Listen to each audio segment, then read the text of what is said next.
Teď vítám vás u dalšího videa a dneska si ukážeme, jak jsou happy mody.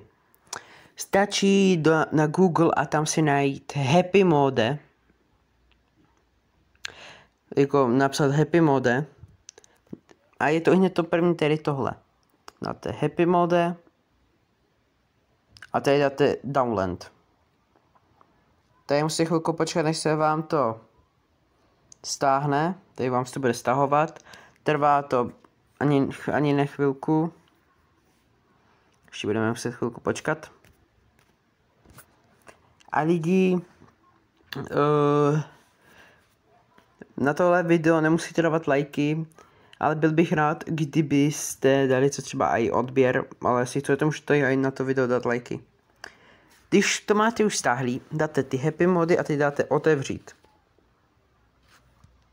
Dáte nainstalovat. Teď se vám to teďka bude instalovat. A ono se vám to nainstaluje. Dobré. Ono by se vám to teďka nainstaluje. Mezi tím. WTF blbneš. Telefon, jo. Vidíte, nainstaluje se vám to. To se vám nemusí tohle ukázat. Tohle mají jenom ty telefony, které to mají na ověřování, jestli je to bezpečné nebo není ta aplikace.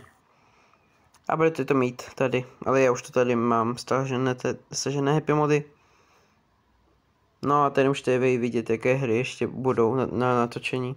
Nebo jednu, kterou natočím. Tak lidi, tohle bylo všechno.